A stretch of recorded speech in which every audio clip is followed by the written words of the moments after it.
Hey! Woo! Woo! Hey! Hey! Hey, this thing on? Oh, wow! Look at that. That was a really cool intro there. Wow! Woo! Hey, everybody! And welcome to the Nick and Gene Show, where we talk about everything in the Nerdverse. So, spoiler warning, in case we haven't spoiled anything, which we most assuredly will, you have been warned.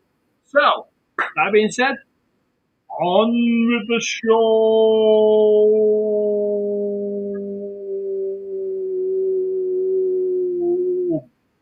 What about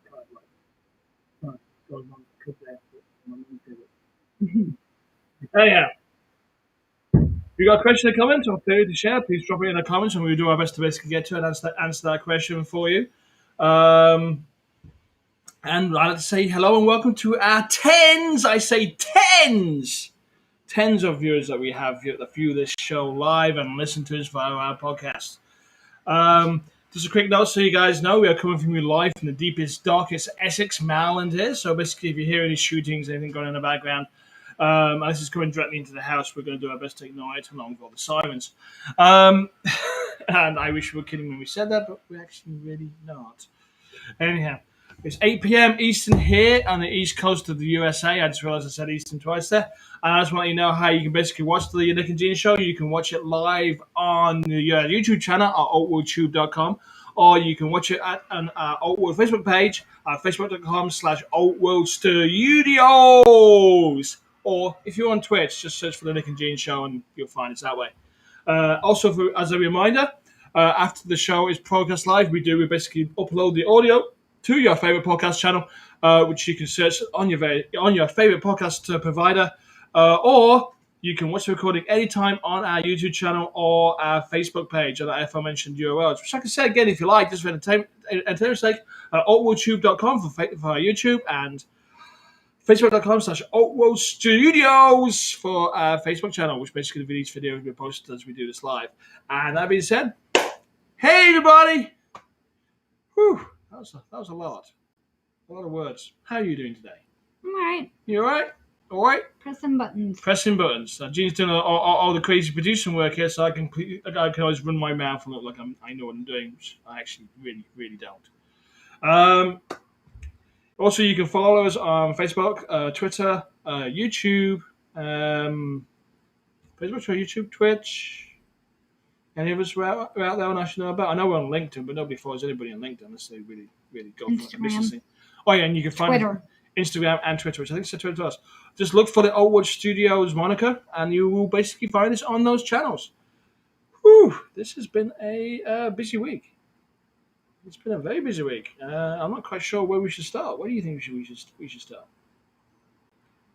Wherever you want to start. Wherever I want to start. For all those people who are basically watching live on our podcast channel, Gene just shrugged his shoulders. So I'm going to do basically a radio commentary of emotions, you know, just like we do in the old radio theatre. Mm-hmm. You know, so here comes the Lone Ranger, is riding his steed. Mm-hmm. Yeah, hi ho silver thing. Mm-hmm. And he's riding over the crest. He's got his guns out. You know, his faithful friend Tonto follow him. Mm-hmm. Yeah, they used to do these things in costume in the radio theatres. Yeah. Which that's to my mind. I was actually thinking about this the other day. Is it would be a classic podcast thing to do if you just basically somebody went out there and got hold of the old Ranger stories, mm-hmm. and got like a group of his friends together and they just reenacted every one of the radio plays how they basically were shown in radio theatre. Mm-hmm. I think that would make an amazing YouTube channel. I'd watch the shit out of that. Yeah. Would you? Why not? Yeah, because these stories are free. The basic IP's free. The copyright's gone. So it would make a thing. I think I might just give away the secret sauce to basically the next big YouTube entrepreneur. Maybe. Yeah. So you heard it here first. Now, with Studios channel, do your own radio theatre. It's gonna be the new TV. Well, I don't think so. No. So anyhow, let's start some studio announcements, shall I? You know how that work? Hit them up. Okay, I'll hit them up. Okay. And as those again listening on our audio channel, hit him up was said in a dismissive tone and from Gene over here. who was just splendid in a polka dot blue shirt with little flowers on it. It's very riveting Rita type shirt. I feel like you should have a bandana on or something. Mm.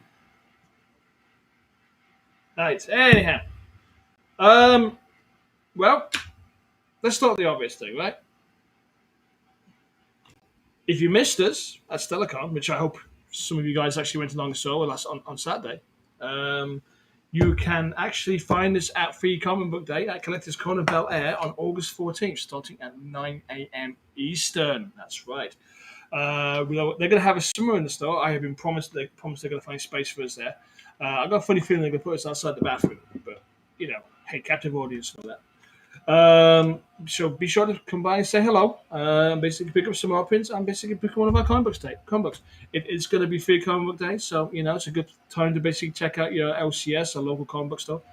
They will be giving away free comic books, but also make sure you pick up some of the merchandise or comic books from that store as well. Support your LCS; they're the ones that bring you the joy of comic books to you, and they're also free. There's a great day to basically find again because you can find a title that basically appeals to you. Try something new because there's going to be I think there's over 140 free comic book titles out there this time, which is a lot of free comic book titles. So you can always basically dip your toe into a story that you've never kind of read before without actually basically really taking a big risk. It's a good way to basically find these stories. I'm still thinking whether or not we as Oldwood Studio who produce our own free comic book day book. I haven't quite decided yet. Obviously, we're smaller, so it costs us a lot more. Costs us money that we can't really afford to burn to do these things. What do you think? Don't know unless you try. Don't know unless you try. Okay. Do we do Night Guardians? Do we do Mr. Button? Well, I don't know. I'm just kind of humming and hawing about this. You could do one or two pages from each. No, one pages. I do one of those reverse issues. So it's half one, and you turn it over, and it's half the other. Yep. That'd be pretty cool, right? Right. Yeah. So basically, we are going to be at Free Comic Book Day at Collectors Corner Bel Air. That's Collectors Corner in the Bel Air, Maryland. Starting at 9 a.m. Be sure to check out collectorscornermd.com for full details of the event, or basically the see what's going on down there in the little handy dandy graphic that Genius just put up there. It says Free Comic Book Day, August 14th, Collectors Corner Bel Air. I'm looking forward to the show. I mean, Bel Air's a smaller store, but I always like that place. Always a good show there. Always a good fun, good crowd, good people, and basically I like. And this will be my 5th year, I think. I'm coming to this Free Comic Book Day show. It will be 6 if it unfortunately wasn't for the unfortunates of the unfortunates of the pandemic, and hopefully we can actually get to this one before basically everything gets shut down with the pandemic. I mean, that would be kind of crazy if that happened again, right? So, how many times are they gonna shut us down? I mean, you're not the most overly OT person, but hey, it'd be nice to get out eventually, that sort of thing. Whew. Anyhow, that's basically some studio announcements that's got going on. Also, be sure to pick up the Mr. Button book. That's at Mr. Button.rocks. That's still for sale there. It's a great little book. Please do pick it up. It's basically the tale of a teddy bear who's pushed a little too far and goes after the bogeyman and his monsters on the bed with extreme prejudice. And you can find that book at mrbutton.rocks, which I think the URL is going to appear any second down, basically on the graphics below. But you are listening and watching in audio podcast land. It's mrbutton.rocks, where basically you can read a preview of the story and find out a little bit more about a wonderfully fluffy, psychotic ball of polyester who's basically really out to take down the bogeyman. So check it out. It's a good read, it's a good book, and basically by buying this book, you are supporting your local independent creators. That basically helps us make more books, which are not always going to be flights and tides. Okay, I guess we should basically talk about what we've been up to this week, right? Yeah? Should we do a word from our sponsors first, or...? If you would like. Okay. Hey, everybody, we got a new segment going on here. Basically, it's going to be more of an audio thing, more of a visual thing if you're on our visual channels. But now we have a quick word from our sponsor, Oldwood Studios.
Ooh, wow, actually went so smooth than I thought it was going to. Good work on that. Yeah, so basically, you basically see these adverts if you're watching us on our audio visual channels, which is basically altwoodtube at altwoodtube.com, which is a YouTube channel, or on basically Twitch, to search for the Nick and Gene Show, or on our Facebook page at facebook.com/altwood studios. And basically, it's from our sponsor, Altwood Studios, which is ourselves, so we kind of technically are sponsoring ourselves. So, and that's basically an advert for the Night Guardians book that's coming up. So check out the altwoodstudios.com and please check out a preview of the Night Guardians book and of pre-order it. It's going to be coming out late August. Actually, it will be coming out late August because basically I spoke to Ronnie today and she sent me basically all the artwork for the second book. I've only basically got like 8 pages left. Oh wow, awesome! Yeah, so it's going to make for basically some lots of lettering for me to do, which is always a fun job. But the book is basically almost completely in my hands to basically get moving. So that should be that should be good fun. Anyhow, what did you do this week? Not much other than the convention. Not much. You didn't watch anything like anything like Fair Street or anything like that, or I didn't get to finish them. oh, you haven't finished Fair Street yet? Okay. Because I know you're watching the heck out of it. So Yeah, about halfway, quarter through a How- bunch of stuff. okay, how long is it? I thought it was like 3 2-hour type movie things. Yeah, So so which one you at? the third part. The third part. So this goes forward or back in time? I can't remember. Remind me. Part 3 is in 1666. Okay, so you're in part 3. Yeah. Okay, so is it coming across very headless horseman, or it's actually, really pulling you in? No, it's been good so far. Because so far, cool, Mhm. cool. It's good to hear. Well, so you think you'll be finishing it for next week, so we can hear your full thoughts on the series? Hopefully so. Okay, that'd be pretty cool to hear. I'm looking forward to hearing what you got to say about it. What else you been up to? But nothing. No much, just that. Ooh, okay. I'm happy to report I finished Gundam Wing. How'd that go? Well, it was 49 episodes in length, not usual 52, which is unusual for an anime. I thought I had more episodes to watch than I did. It went okay. It's definitely creaking and showing its age, I think. Even more than basically the original Gundam animation. That's the old 1979 show. That seems to have held together, I think. But this one just feels creaky, and I don't know why. Or maybe it's all the constant use of repeating cells and animation. Oh, it just feels like I'm just watching a repeat of the UC-79 story, where basically the hero and the villain had a big climatic fight at the end over a falling space station, and the villain basically goes, "You know what? I'm gonna save everybody and destroy the space station, and mysteriously disappear in the explosion." Which I think I just completely given away the end of Gundam Wing. But this is a spoiler show, so it's been gone and done. I mean, I kind of suffered through it this time. It wasn't as much fun as I remembered it being, and that's the way it is, I guess. Sometimes you just can't go home, and this is one of those shows you just can't go home again. But I will credit it for getting me into the into the Gundam verse, the Gundam universe. I mean, it did gateway quite well, but I'm not quite sure if it's Gundam Wing that helped me there, or basically MS-018, which came out almost immediately after Gundam Wing, and made me go, "Wow, this is actually really cool." But it's good. It was fun. It wasn't horrible. Wasn't spectacular. Wasn't as good as I remembered, but that's just the way it is. But there's another Gundam show out called Gundam 00, and it's pretty much like Gundam Wing, but more updated animation, and I think less emo. And it's actually wider screen, so not basically in the little 480 16-1 formats. As a 43-1 format, I can't remember exactly what it is. Basically, whatever they filmed, Zack Snyder decided to do his his Justice League in, where basically he went, "We know what? This is a true cinematic experience. We're going to get rid of the full screen and give you a little patch like that." Mm-hmm. So I think he did. I thought basically he didn't have any effects, but in this case, it's going to be slightly wider screen, so it'll be interesting to see it that way. I'm going to probably dive into Gundam 00 because it's a interesting thing to have in the background when he's doing other stuff. So yeah, I enjoyed it. All I said is proved he just can't go home again, which is one of the other issues. And speaking of not going home again, I watched a documentary as well, Mm-hmm. and it was called "A Glitch in the Matrix" by Rodney Asher.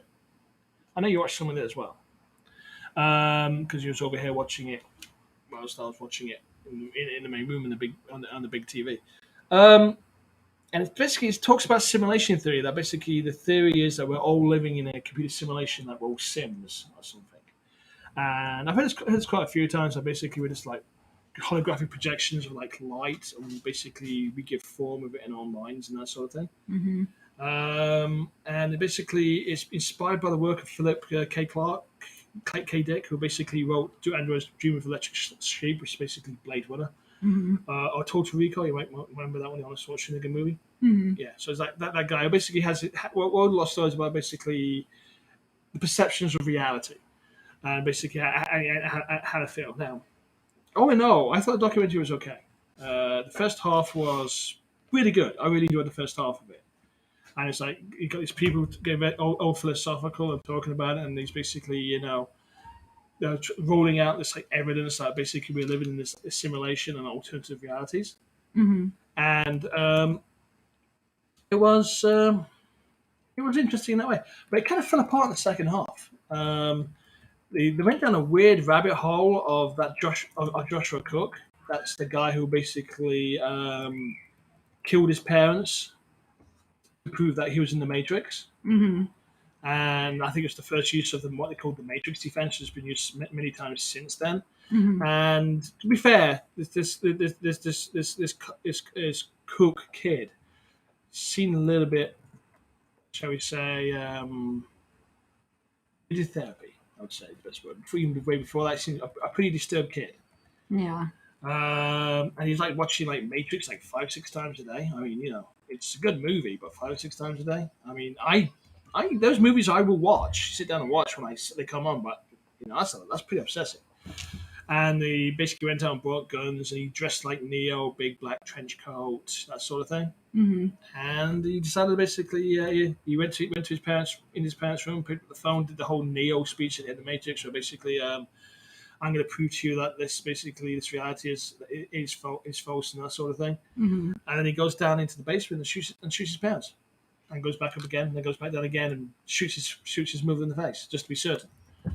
And it kind of spent like 30 minutes on this segment. I wasn't quite sure why it did this. It was like, the kid was obviously disturbed. Mm-hmm. And he was obviously trying to prove that basically, he was living in a simulation. Nothing what he did mattered. But they really went down the rabbit hole of this Joshua Cook kid. And I think that kind of pulled you out, the documentary, because it stopped being kind of like philosophical, and it kind of stopped basically using science and proof, and kind of basically concentrated on his kid's mental problems. Mm-hmm. Now, in itself, you can probably do an entire documentary about this kid and what he did, and it would be a fascinating watch. It just felt kind of out of place in this show, and well, it was a thing. So second half, it kind of falls apart and gets pretty self-indulgent with the Joshua Cook thing, and then he started padding it out with a bunch of like clips from the Matrix. Like, okay, it's almost like he's going, I had made this 90 minutes, let's start throwing Matrix clips in here. Mm-hmm. And it kind of, after that, it kind of lost its way.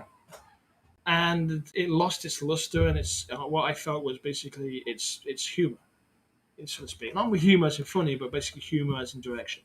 Mm-hmm. And it just really strange. Beyond that, fascinating subject. I mean, do we live in a simulation? Do you feel like you are a computer character? No, you don't. No, you don't. Mm-mm. You're not thinking you're a computer character. You don't feel like you live in a simulation or basically like that. You basically like your avatar sucks or anything like that. My avatar tried to kill me 8 weeks ago, so I don't know how you feel about that. That's a hell of a simulation, right? Mm-hmm. And I'm guessing basically the dog was in a simulation and he probably thinks he's a bigger. Loon thinks he's a bigger dog.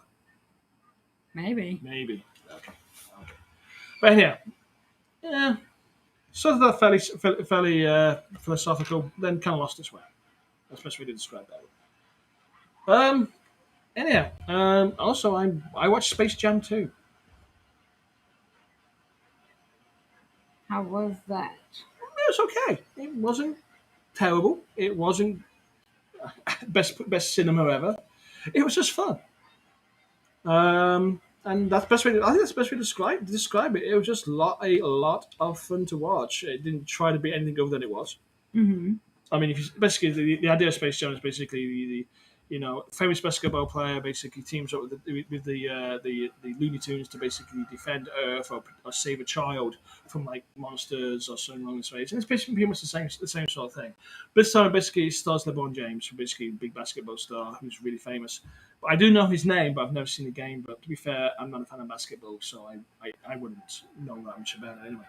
Um, it's dumb fun. Don Cheadle plays the villain, Ali G Rhythm, and he pretty much holds it all together basically. 'Cause he's like he's just bleeding charisma into the screen, and he just holds the entire thing, the entire premise together. Like basically, he's this angry algorithm. Mm-hmm. And he's basically trying to take over the internet, and the only person who can stop him is LeBron James, and basically the Looney Tunes in the big basketball game. And it holds up. It's okay. It's fine.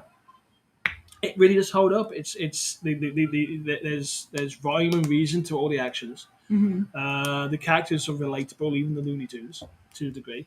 Lola Bunny is absolutely amazing in it. I think she was voiced by Zendaya, Daya. I never get a name right.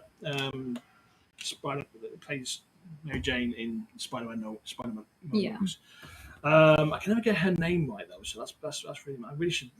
Zendaya. Is that better? You think? I don't know how. I really don't know how to pronounce the truth. I've never heard it really pronounced. So maybe somebody in the comments the questions or blog can actually basically break it down phonetically for me. And that'd be fantastic. There's some predictable father-son bonding moments and that sort of thing, but it's a kids movie, so it's for kids. It's aimed at a certain demographic. So and I don't think it hits that demographic quite well. There's some amusing bits in it here and there. Rick and Morty show up halfway through and basically throw Wile E. Coyote at the Looney Tunes, saying they've done experimenting on him, Mm-hmm. which is actually I thought it was really hilarious. Actually, they did it without swearing, which is really even funnier. And summing it all up, lots of fun. The movie had context and made sense in terms of what was going on. I'm just going to top it off by finish saying this: the Looney Tunes were more real and more relatable than any of the characters from the recent F9 movie. Everything they did made more sense and more realistic. And we're talking about cartoon characters here. We're basically dropping animals on each other. Yeah. So that basically gives you an idea of how silly F9 got. Mm-hmm. So, but it's open HBO Max. If you've got HBO Max, you can watch it for free on now. I think it's on Hulu as well. It's a perfectly fine, enjoyable movie. You've got kids, watch it. If you haven't got kids, watch it as well. If you're in a heart, there's nothing wrong with it. It's just don't expect it to be basically a Scorsese movie because it's not. It's not. It's just Looney Tunes being Looney Tunes, and it was kind of nice. It's refreshing. Oh, and there's a great segment in there where basically Wonder Woman and Lola are on Amazon Island, and it's done in like comic book panels. So they're like flipping a comic book in front of you, Mm-hmm. and Lola wants to become an Amazon and must pass the Amazon's test, and it's just really beautifully done. It's almost like they almost did it like Spider-Verse way, where basically you got the textures going on. Mm-hmm. So that was really nice. Nice. That's really nice. I was really enjoyable. So yeah, so I'm recommending it as a movie to watch. There's nothing horrible about it. It's great. It's fantastic. It's a wonderful movie of joy. Good. Woo. Anyhow, that's not all we got up to this week, was it?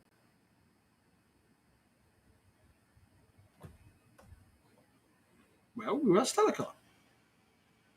Yeah. Yeah, Yeah. yeah.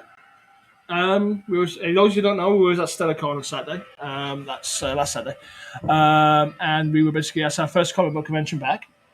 It was held up at Hartford County, Hartford County Community College in the APG Federal Credit Union Arena up there. You may have caught some of our live broadcasts or at our conventions. Broadcast is basically a separate playlist on the YouTube channel at altworldtube.com. And, I enjoyed it. It was a fun show. It was a fun show. It was a really fun show. You got to see a bit more of it because you wandered around more and did some great live broadcasts from the show. I found it was my perspective. It was good and fun, and enjoyable.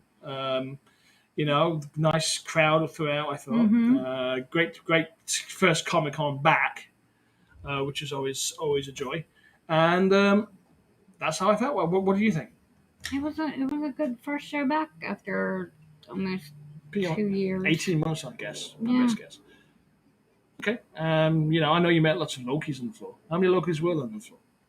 I lost count. There were a lot. None of Lokis? Yeah. None of Loki? There was basically a horde of Lokis. Would that be a mischief of Lokis? Mm-hmm. I mean, what would be the collective of Loki? Loki. It would be a mischief. That would make sense, right? Because a collective of crows is murder. Yeah. So I think a collective of Loki should be mischief. Yeah. So do you think there was enough Loki there to basically constitute a mischief? Did you feel like you fell through the multiverse? Yeah. Yeah. Okay. Jesus wandered off right now to basically fill up a container. So I'm going to keep the show rolling. I keep talking about Starco. It was a great first show. Basically run by a guy called Kevin Huck, who basically runs a company called Transcendental Events. He does a lot of basically nerd and pop culture oriented events. I think his next one is the Nerd Prom, which is coming up end of August. I think it's going to be his third Nerd Prom actually he's doing. So that'd be interesting. So there's good shows. Look out for them if you're local in the Maryland area. He basically does a lot of stuff up at Hartford County. I think the next one is going to be at in Baltimore City itself at a bigger event, but I can't remember the name of the event right now. So it should be fun. Good guys, Kevin. Good show. Enjoyable. Had a lot of fun. And it was good. I mean, you have any complaints about the show? Anything you like to say about it? No, I definitely don't have any complaints about it. It was a good show. Okay, cool. Right. Whew. Okay. Well, that's a little bit about some of the stuff we got this week. So, do you nothing else to talk about this week for you, or No. That's just Mostly concentrating on the convention. what's the concept of the convention? Yeah. I know you've been doing you were making a lot of plans for the audio visual. So, if you're on our YouTube channel at outworldtube.com, it's the quickest way to get to it. Check out the conventions playlist. And you basically see some of Gene's work there at some of the live reports. We even do a live tour of the show as well. So, wow. Okay, cool. I guess we going on to the tradition of the Nick and Gene show. We basically talk about news and rumors. Do you have any news and rumors? Not this week, I don't. You don't? No. Wow. I've got like a couple. Okay, go for it. Yeah. I just want to be doing all the talking. That's all. So, give me 1 second. I'm gonna bring it into focus and I'm gonna talk about it. I've only got like 1, 2, 3 items really anyway. Because I thought you might have more because you're the one who goes down the YouTube rabbit hole more than I do. Yeah, I didn't get a chance to at the convention this past week. Oh, okay, cool. All right, well, I'm gonna start with a suggestion here and dear to your heart. Clerks 3, Kevin Smith's opus trilogy, whatever you want to call it. It's going to start filming next month. Sorry. So it's going to be up at the Quick Stop. Nice. And it's going to be filming there. So I don't know. I'm starting to feel like we should do a road trip. I think it's a good idea. Road trip and see if we can basically catch hold of Kevin Smith and hold his great-headedness and cappiness. I mean, no. Usually some good live streams. Yeah. Usually when there's a camera and a microphone nearby, he usually gravitates towards them. He can't help but self-promote. It's a thing. He has. True. But yeah, so basically that's going to start filming. That's going to be interesting, I think. Looks like it's promises to be a trilogy, so we're going to find out the final fate of Dante and Randall. Will they keep the star? Will they still be clerks? Will they basically get blasted off into outer space and basically save civilization as we know it in a Pontiac Fiero? Oh, sorry, I'm confusing the movies. Sorry. What do you think? Well, Zoe Dawson's returning too.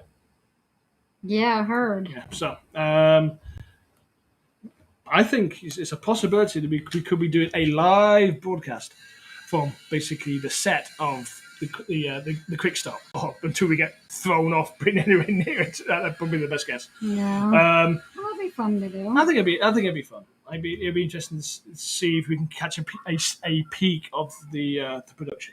Yeah. If anything, because I know so that should be good. Fear Street. We'll talk about Fear Street now. The director wants to make it a horrorverse. So it's gone on record to say they want to make it basically like the MCU. Now, what you've told me already is in 3 parts, right? At the moment. So do you think it could hold together and do that?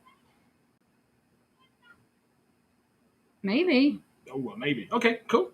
Ask me after I finish watching. I'll see if you finish watching it. Okay. Yeah. I thought it was kind of cool that basically they're thinking of making a horrorverse out of it, and it already sounds like they're using connective tissue already, which is good. And already one step ahead of Paramount's MonsterVerse, where basically it just fell apart for some reason because they decided to be all dark and serious and didn't figure out that if you inject a little bit of humor in it, like the Mummy, the old Brendan Fraser Mummy movies, basically you would see a little bit more joy, a little bit more fun, but still can make it horror at the same time. You can make a horror comedy. It's simple. It's really simple as that. Action, adventure, horror comedy. There we go. There's a genre for it. Yeah. Anyway, so basically I thought that was kind of neat. And speaking of MCU, I've got one little piece of news I found. Okay. And it's a tiny piece of news. I mean, I'm not sure many people have reported on it, but I thought it was kind of interesting since Elizabeth Olsen has started filming or has finished filming her scenes for Doctor Strange. She has stated that the Young Avengers are coming. I told you. They have been telegraphing this. So, but take it as a pinch of salt because, it is what it is. But yeah, so we know Doctor Strange has been filmed. We do also know there was apparently a leaked segment showing that basically Doctor Strange meditating in astral form, and apparently it blips back to Slovakia or wherever Wanda is in her cabin, and then she's in her astral form, and they have a conversation saying, she's going crazy trying to basically break the dimensional barriers to basically get her kids. So whether she is a protagonist, no antagonist, or an accidental antagonist, still remains to be seen. But I thought it was some interesting news there. Yeah, definitely. Okay. So there we go. I think we should run an ad from all our sponsors. Okay. Right. Well, we just reached the end of the segment here. Our next thing we can start talking about basically our 2 tempo segments, which is basically going to be the Bad Batch and Loki. But before that, here's a word from our sponsor, Oldwood Studio.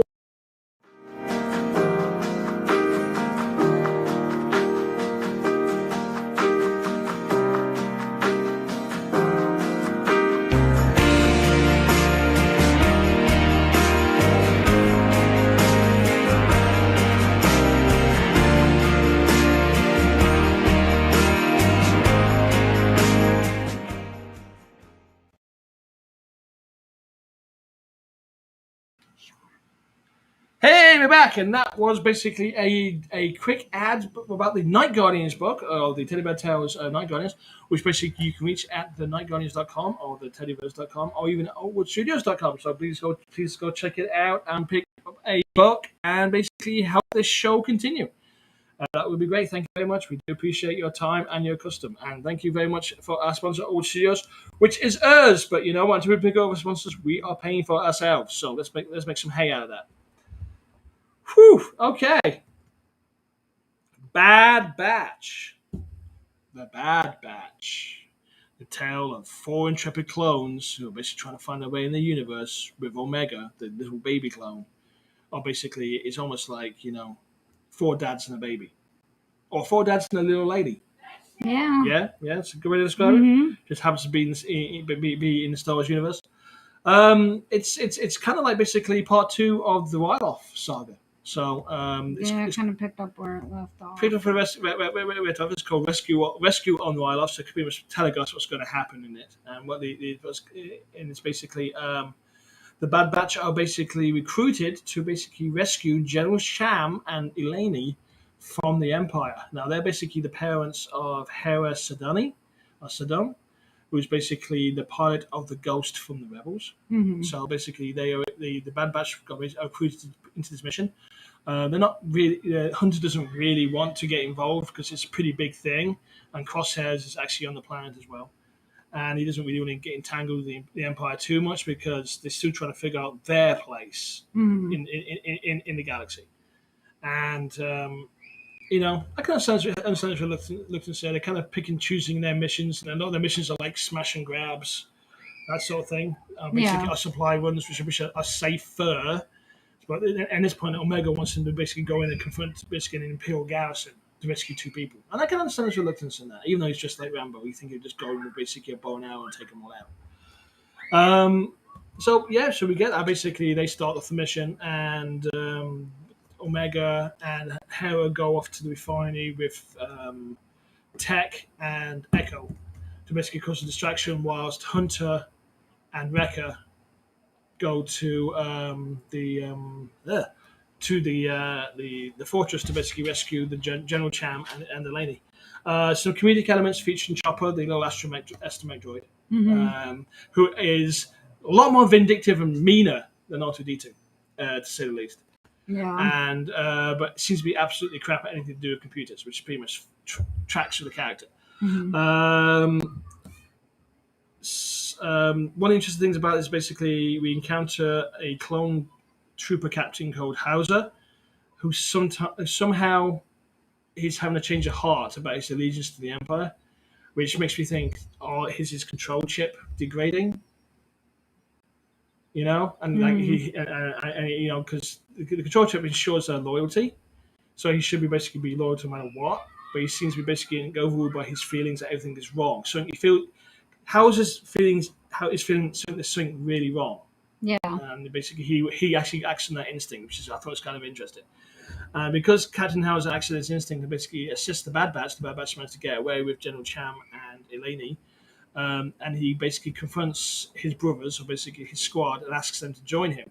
And in this case, 4 or 5 of them actually change sides and join Hauser, which I was thinking was going to see like a clone and clone fight, but they just put the weapons down and get arrested. Which is like a little. I thought it was a little anticlimactic from basically Hauser's change of heart, but maybe we'll see more of that in a future episode. Maybe the Bad Batch go find Hauser. Who knows? So I thought that was interesting in that way. I mean, it was a fun little Star Wars yarn. I'm not too certain what the full direction of basically Bad Batch is going. It's definitely been turning into four men and a little lady type show. Mm-hmm. Crosshairs has been basically dispatched now to basically has requested permission to hunt down the Bad Batch. So maybe we'll start seeing the episodes get a little bit more desperate, a little darker, as they basically as Crosshairs confronts his old teammates, and we'll see whether or not basically if it really is the control chip, or it's Crosshairs is just generally just not a very nice guy who just happens to work for the good guys at that time. Mm-hmm. And see if they see the final conversation between him and Hunter, which will probably be the season finale. I think this is episode 12 or 13 now. I can't remember. Are you keeping track? Episode 12. Episode 12. Okay. I think we've got, another 4 or 5 left? Okay, we'll see what actually comes from that. But no, it's an interesting little Star Wars show. Great Star Wars yarn. It's not breaking any real crazy ground, but it is showing up this sort of the Empire. But again, it truly is another kid show. So go watch out for it. It is what it is. It's basically everything it says. It's on the label. It doesn't do anything really too differently. I've really done anything too off the wall either, I thought. So yeah, that's my thoughts about the Bad Batch. Do you have any thoughts? Oh, it was a good episode. Okay, now the moment you've all been waiting for.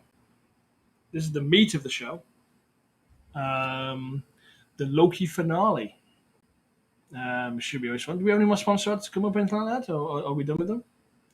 There's one more. Oh, there's one more, so we can win one more sponsor before we basically talk about the Loki finale. So we'll be right back after our word from our sponsor, Oakwood Studios.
And that was a advert for Mr. Button Dot Rocks, the comic book about a psychotic little teddy bear who's reached a breaking point and is basically enacting vengeance upon the boogeyman and the monsters on the bed with some extreme prejudice.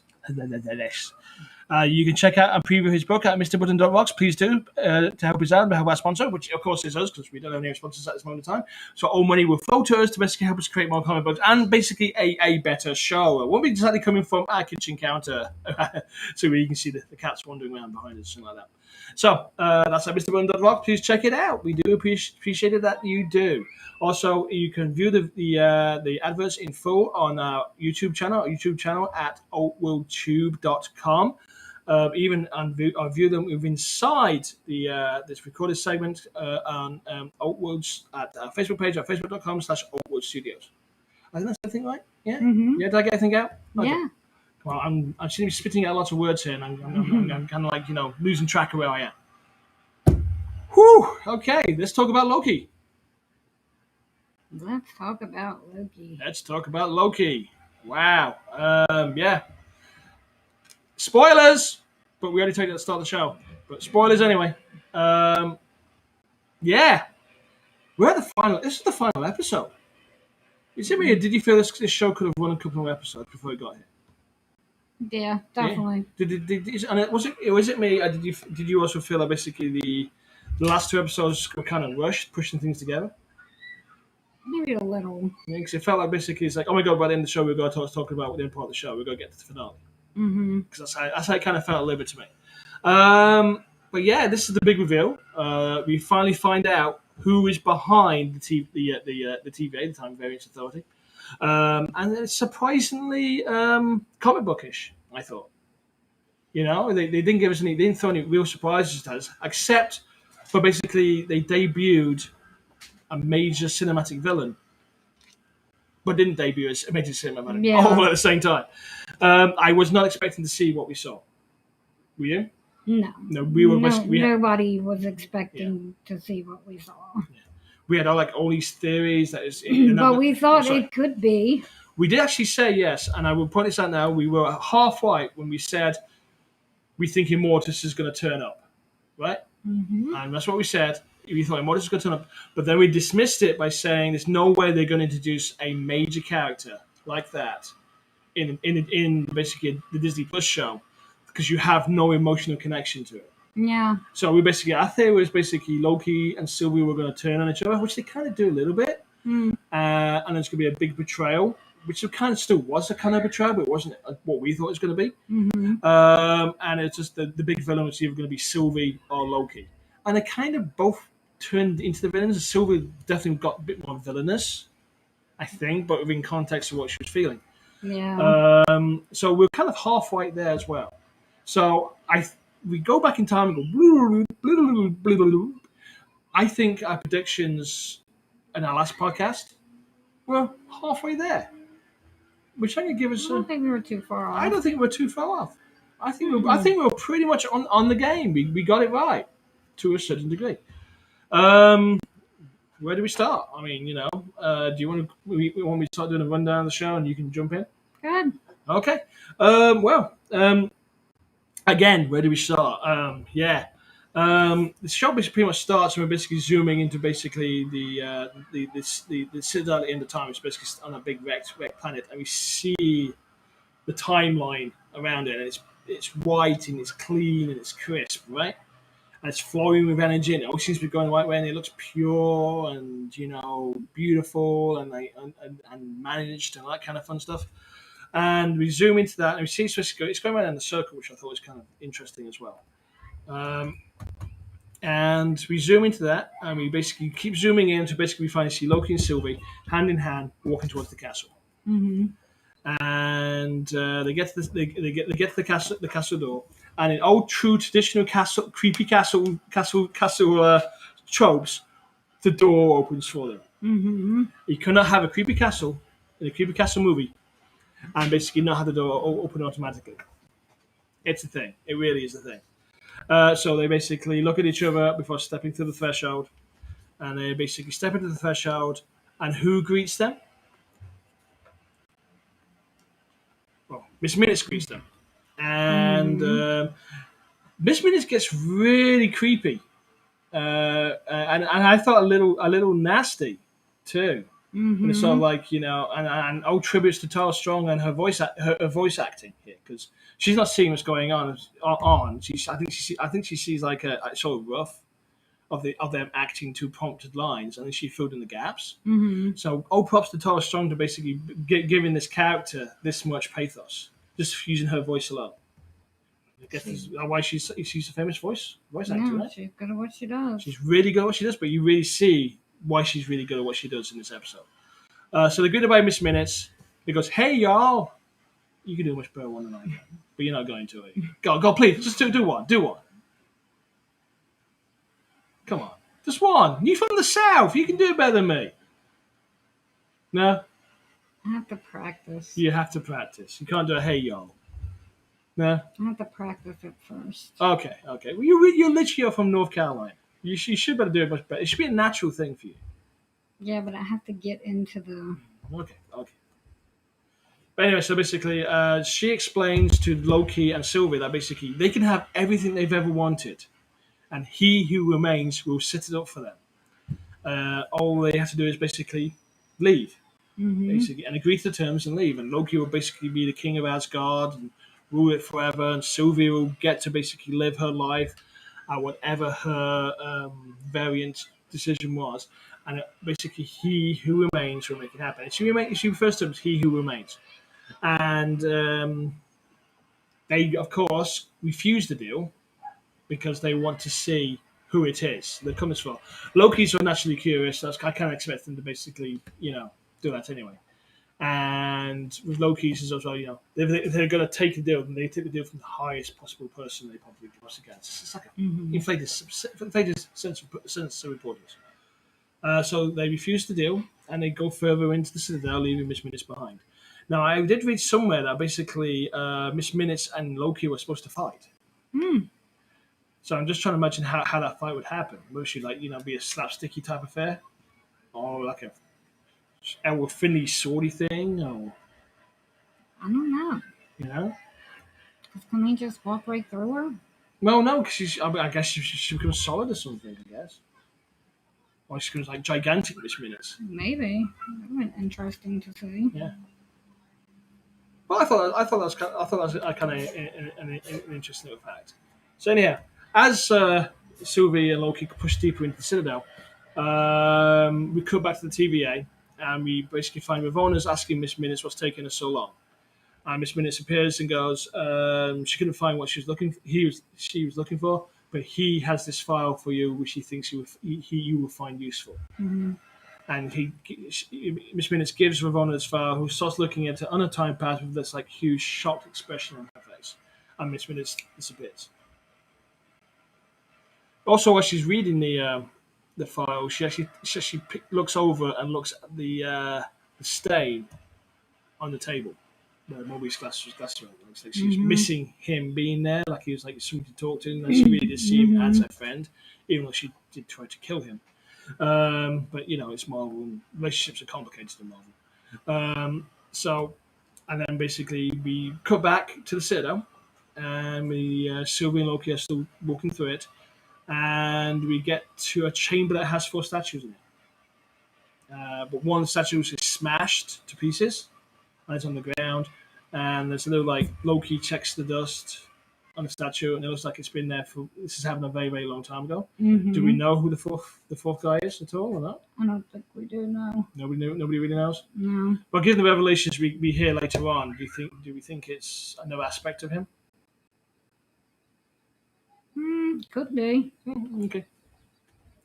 Because the entire set it's got this like rundown feeling. Yeah, like basically he who remains is kind of like retreated from the outer parts of it and just gone to his inner sanctum, like his office, and just let everything just to fall apart because he really doesn't care that much about it. Especially when we meet him, he who remains in a minute or two, and we get an idea of exactly what's kind of been going on. As the Loki's looking at the statues and basically seeing the dust, there is a ping, like a lift. A lift has arrived, which I thought was a very neat lift motif. And And then basically we go back to Sylvie and Loki who pull their swords, and the doors open. And I couldn't remember this segment correctly. So on my notes I say they cut back to the TVA. So we're just going to cut back to the TVA because I can't remember if we actually see who the character is. So he's in silhouette at this moment. I think he's in silhouette when we first see him. And both of us went, no way they're going to show him because we didn't think this was going to happen. So we go back to the TVA. Ravona's in her office. Mobius breaks into her office. He's got a pruning stick, and they have a discussion about free will. That she tried to kill him whilst calling him her friend, and that kind of stuff. But she goes, "Oh, I always thought you'd be the one who'd ever escape from there, from the end of time, the void, I should say." And as they discuss to get back, we find out basically Mobius has sprung B-15 and has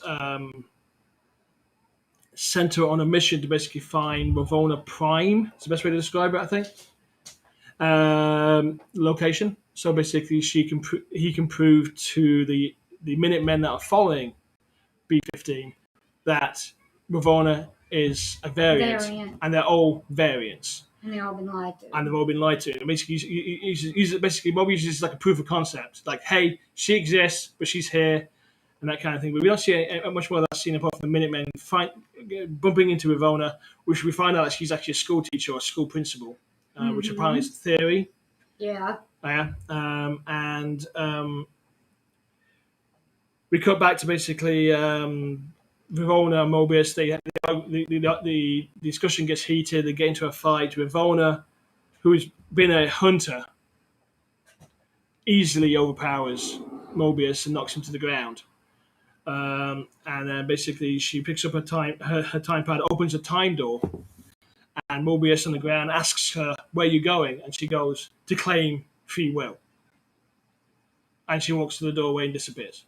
So we've got no idea what's in the file or where she's going. Mobius has got no idea where she's going. But we're left with this cryptic free will comment. And then we come back to the time citadel again. And obviously the lift is opened. But at this point, both me and you are going, no way. Now, I'm pretty certain I've probably got this segment out of order. And we find out, he steps into the light, eating an apple, is Kang, or a variant of Kang. He Who Remains was played by Jonathan Majors, or Mayers, I should say. I think that's right? Yep. And he is a Kang variant. We know basically the main villain in the MCU is going to be Kang, so we already know this is a Kang variant going on here. So basically, this is a spoiler here, just guys, you know. So He Who Remains is a Kang variant. Now, at this point, I'm going to start calling him Immortus, but I don't think he's truly Immortus. I think he's Immortus at the end of Immortus' lifespan. Because at this point, he's slightly kooky, to say the least. He's like, lived too long, gone insane type thing. Yeah. I think. So I don't think he's truly Immortus. So I am going to start referring to him as Immortus as we go forward, just to make my notes make some kind of sense. And here's me trying to basically lift my notes up using my finger like I've got a touchscreen. Give me 1 second. I'm just going to take this out here so I can see what's going on. So they obviously try to kill him and fail because he's got a time pad and keeps jumping around them and their attempts to kill him. And then basically he gets them to go into the lift with him. And they suit right in the lift. And he basically says, he's basically giggling like, "Kid, I knew you were going to do that. I knew you were going to do that. Haha, you can't get me. I knew you were going to." And he keeps popping up all around him. Now, at this point, I think Jonathan Mayers he's done a lot of improv. And basically, I didn't know this. He's a classically trained clown. So, where's the custard pies? Is he supposed to pour milk down Loki's trousers? Maybe we'll see that next season. Maybe we'll see that next season. So he's a classically trained tomfoolery fool. So that's why you're seeing him basically over-exaggerating his movements, I think. And they basically arrive in Immortus' office, basically giving up trying to kill him because they can't, because he's using his little time pad on his wrist. And he tells them, says, "I knew you were going to do all that because I've known everything that's about to happen now. I've been waiting for you guys to come here." And they're going, if you knew anything was going to happen, why didn't you just bring it here? And he said, you had to go on the journey Yeah. to get here. Which is very like, wow, that's very high-handed of you. So Immortus then basically, they try to kill him a couple more times, and he zips around the desk and then hanging over the back of the chair, and they just give up and sit down. And he pours some, like, I think tea, and he goes into an explanation of what's going on. So we get some exposition here. Mm-hmm. And he explains he was once a scientist called Nathaniel Richards. So there is another Kang link and a Fantastic Four link there as well, just in case you guys are basically keep track. And he kind of discovered the multiverse was basically universes laid on top of each other, which is basically how Marvel explains how the multiverses work. And he first encountered variants in himself after discovering the multiverse. But they were all kind of peaceful and collaborative, and then basically sort of getting jealous of each other and wanted each other's work and territory. Some evil variants were found, and then basically there was a huge multiverse war broke out. The multiverse war, he calls it. And he decided that basically he was the only one who could keep control. But the interesting thing when we see as he's talking about it, it's basically he uses like a animographic type model, like he's changing, showing things happen. Mm-hmm. And in this animographic model of the constrictor, you start seeing the TVA's technology being used, pruning sticks, time resets, and that sort of thing. Yeah. And even the time doors. And he says he created the TVA to control variations, to control chaos, to stop the war from happening ever again, to keep order. And the TVA is his. You know, he said the beautiful, wonderful bureaucracy works to basically maintain order. And he's been doing this for like eons, which is pretty much what we got from Mobius and Ravana when they were talking about it anyway. They say we've been doing this for such a long time. Mm-hmm. But he's tired now, and he wants to give it all up, and he doesn't want to do this anymore. And he wants to give control of the TVA to Loki and Sylvie, so they can take over from him and build something different or better. The Sylvie and Loki start looking at each other like that. They're not sure what to say here. Sylvie's got this expression on her face like, I'm still going to kill him. Loki's got this hear him out look in his face, but also looks utterly kind of terrified at what Immortus kind of represents, like a total futility of action. Yeah. But they start discussing amongst themselves while basically Immortus kind of pokes at Sylvie, saying, "Are you sure you've never trusted anybody in your life? You've been doing this for longer than he's been alive," sort of stuff. And the pokes at Loki a bit, saying, now you're going to start trusting people. And basically, all you've done is hurt people. So he pokes him a little bit. I think he's definitely trying to get a reaction he wants out of him. Yeah. The discussion gets really heated, and they get really angry, and they have a small fight, Sylvie and Loki, which we knew was coming. We knew they were going to fight. We'll get to this point. We knew there was going to be another fight between the two, but we thought it was going to be like a big betrayal fight. Mm-hmm. But no, they were fighting basically. Loki was basically trying to stop Sylvie from killing Immortus because he wanted to hear Immortus out completely. Yeah. Before basically, and he says, "Let's hear him out. Maybe we can make the TVA into something better," which is an odd word coming from Loki because it's all about him. But now he's thinking collectively, can we make a better thing out of it?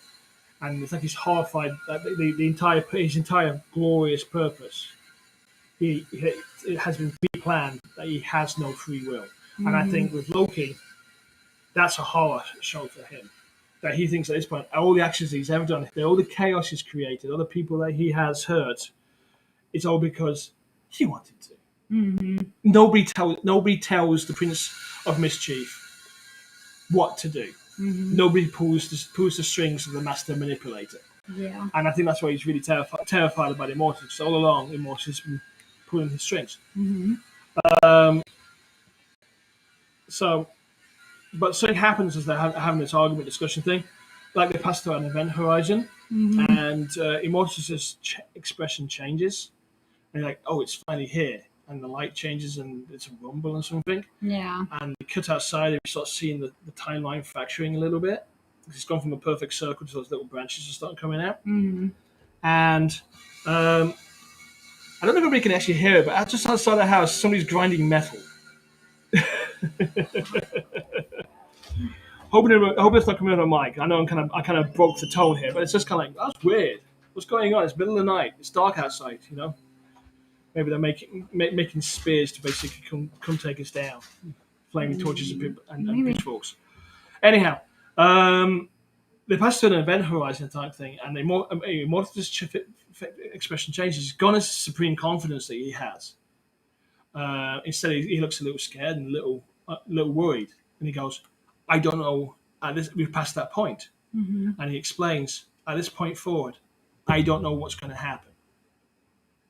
I've never seen beyond this point of this kind of thing. Everything's about to change, and what happens next is in the hands of you guys, Loki and Sylvie." And then basically that's when a real big fight kicks off between Loki and Sylvie. Sylvie goes to kill him because she thinks she's got her free will to kill him. I still at this point think he's manipulating them. He wants to die, and he wants to be killed by one of them. So he's definitely manipulating at this point, and he may actually know. We sort of know that he actually does know what's going to happen to him. But it really is actually a proper big fight between the pair of them. Like, things get thrown around, there's damage, there's sword fights, sword blows exchanged, all that kind of crazy stuff.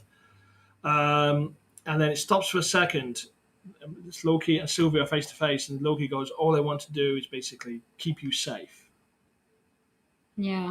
And it's almost like a very tender moment, but Sylvie's eyes get really, really, really cold, and they kiss for a second, and then she magic blasts him through a time door, and you realise that she actually got hold of Immortus' time disc and summoned the time door, and basically kicks Loki through it, and the time door shuts behind him. She's been on this quest to revenge for such a long time.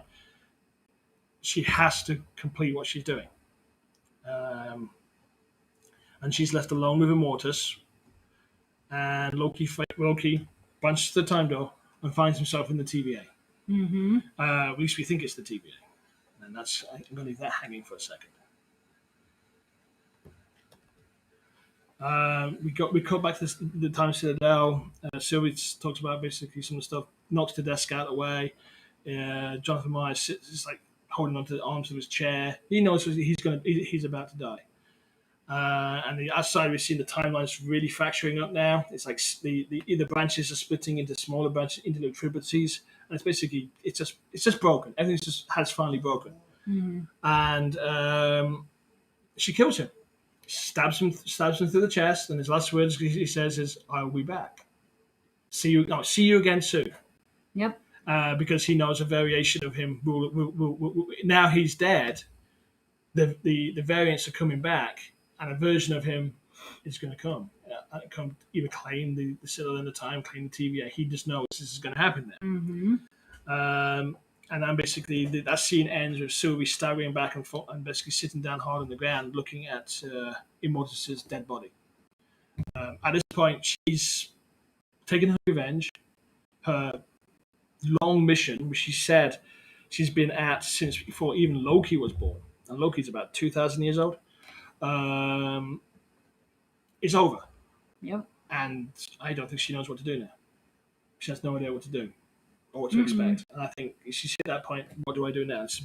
It's like Indigo Montoya. Once you're in the revenge business for so long, what do you do afterwards? Yeah. And I don't think she's going to turn into Dread Pirate Roberts. Mm-mm. So Loki, however, is in the TVA, so we cut back to him, and he's running through the TVA, and eventually he basically finds Mobius and B-15, who are basically discussing the events of what happened of basically the timeline fracturing, and they're basically talking. They actually said, "Are we supposed to fix this?" And Mobius goes, "Is that what he even wants us to? Does he want us to fix this?" And honestly, it's actually this point they're not saying timekeepers and else. They're going, "He wants," but we don't we kind of goes over our heads a little bit. We don't kind of catch that bit. Is that what he wants? He wants us to do. Loki confronts them, tries to get attention because he thinks it's Mobius and B-15 that he knows. He says he needs the help to stop Immortus. That he's utterly terrifying, and they got to go back and stop him and kill him. But Mobius and B-15 don't recognize him at all. In fact, Mobius asks him, "What bureau do you belong to?" Yeah. And he looks horrified, and we look out. He turns his head, looking horrified, and we see what he's looking at. And basically, it's a statue of a variation of Nathaniel Richards, Kang, Mortis, whatever, by himself up against the lift shafts, where there used to be the three timekeepers, just a statue of a Kang. Yep. And Loki begins to comprehend that everything he's just known has completely changed again. Mm-hmm. And then credits. That was the end. That was the end. Did I do a good recap there? Yeah. But basically, we get through the entire credit scene, which pretty much I think it's a lot of Easter eggs in there, which you might have had a lot of time to look at or not have a look at. And we get to the end credit scene, the end scene, and basically a stamp goes down on the TVA file saying Loki season 2. So we know there's another season coming, which should be it's kind of interesting, I think. Mm-hmm. But the only problem I found with this is basically we already knew going in that's the second season, which kind of took the peril away from the finale. Yeah. Because we knew Loki wasn't going to bite the big one, but maybe Sylvie might have. But now it's like, okay, they made it through. If they could have kept that season 2 news under wraps a bit more, I think that it would have more heft at the end. Mm-hmm. But it's still good to see the confirmed rubber stamp. I think that's what it is. The rubber stamp was basically confirmed it. So there. We basically watched Loki to its full, and I've done a full and fairly frank recap. Please let me know if it's fully full and frank or what I missed in the comments below. I do appreciate it. So, this is where we're at. We had the WandaVision has established the possibility of a multiverse, right? Yeah. The Loki series has pretty much created the multiverse. Mm-hmm. Okay. Now, what's going to happen next? I think What If is going to establish what the multiverse is, so people can get an understanding what it is. Yeah. And then we're going to get the Doctor Strange Multiverse of Madness is going to explore it and probably cut off a couple of the perils that were in the multiverse. Mm-hmm. So yeah, wow, that was a big seismic shift in the MCU. To this point, the MCU has basically been its own self-contained universe that basically has been specific to the comic books, but has been going in its own direction in our ears. So it's a variation in itself. But now they're basically established there's multiple universes now. As an avid comic book readers, we actually know this. There's multiverses and that sort of thing. We kind of accept it. But this is a new thing to roll into basically an established universe. You remember, at this point, the MCU has been going for 10 years. Yeah. So they've established lore, they've established canon, they've established timelines. Mm-hmm. And now they're basically gone, we can do anything now. Yeah. And I think this is pretty neat and pretty exciting. I wish DC kind of did this actually, because then the movies would make even more sense. But this is cool. I think this is a good development. We're going to see stories coming from left, right, and center. I think the MCU, as we know it, is going to continue, but we're going to probably see some offshoots. Yeah. Of various characters here and there. They're going to establish some different characters, and they can explore some different things like Spider-Man going to 2099 and that sort of thing. It was sort of making more sense. But anyhow, let's just finish off talking about Loki here. So, what do you think we should expect for season 2? I have no clue. Anything's possible. Anything's indeed possible. I think could happen in the movies between now and next season. So yeah, I think so. Really hard to even predict what could possibly be coming. Yeah, but I think Loki is going to be its own thing. So I don't see Thomason crossing over into the movies too much. Maybe, or maybe we might see him in Quantumania. Who knows? But I think Loki is going to search for Sylvie. I think that's going to happen. Yeah. I think Sylvie is going to be on the run again because the TVA is going to come try to find her, and they're going to be back, and they're going to be meaner and nastier trying to find her this time. It's going to be like, not trying to catch her, they're going to be trying to kill her, sort of thing, I reckon. Yeah. Because she's killed a Kang. And the variant of that now comes to TVA, which looks a little bit more militant and a little bit more martial. Probably won't be very happy about that. Mm-mm. So we might see an nastier TVA. Ravonna Renslayer. Do we have any ideas what's happening to her? Has she traveled to a point in time where she finds another Kang? Or has she basically got information Sounds like that's where she went. Yeah. Or she got information about the other Nathaniel's Kangs, and she's actually going to travel through the multiverse pruning them. She said to bring free will. and Kang does not represent free will. Mm-mm. So maybe that's what she's going to be doing. Yeah, I got a couple of questions here. Is there TVA now for every multiverse, or is the TVA does TVA have multiple departments inside it for every multiverse? Yeah. Is it like an office for each one, or each one's got an office? I don't know. Or does each multiverse have a TVA? Which one? What's now? And where has Loki traveled to? Yeah. This TVA does not recognize who he is. Mm-mm. So actually doesn't even recognize him as a Loki, which is weird. Yeah. And my final question here is: will Mobius ever get to ride that jet ski? Guess we'll have to wait and see in season 2. I guess we'll have to wait for season 2. Lots of things are questions. The entire Marvel Cinematic Universe, the entire Marvel, yes, the MCU has changed. This is actually a game-changing event. It's not like a reset, like basically what happened with Thanos, where basically they kind of reset everything, but it's just 5 years later. This is actually changed everything. This has. Yep. So we're going to see a lot more of this multiverse stuff seep into Marvel. It has happened a lot. There's lots like crazy dimensional crossovers and all kinds of wacky stuff that's happened. But I think Marvel have done this in a really good way. They basically took their time to, again, damn them. They've basically took their time to basically go establish, show, tell, and not just throw it at us. Yeah. And basically, this is what's going to happen now. This is and that kind of thing. And I think the Marvel Cinematic Universe, the way they're basically formed together, works really well in that way. Yeah, so I'm looking forward to see what they got coming next. And I think Me too. I'm excited.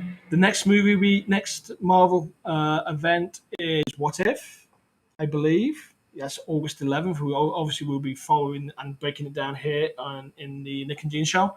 Also, the next Marvel movie, I believe, is Shang-Chi and the Legend of the Five Rings. Am I right? I think so, yeah. Yeah, and I think after that we get Doctor Strange and then Ant-Man Quantumania after that. So we got lots of good Marvel stuff coming at us still. We've got lots of Marvel Disney Plus shows coming at us, which is basically going to really, really explore the universe a bit deeper. We've got like She-Hulk coming, Miss Marvel coming. We've got all kinds of fun stuff coming. Hawkeye's promises going to be exciting. Basically, the revelation that Yolanda is going to be hunting down Hawkeye. And I think we're in for a good show. Some good shows. I think we've got some great storytelling ahead. Anyhow, that's all I got. You got anything else? I think that's all for tonight. All for tonight. Okay.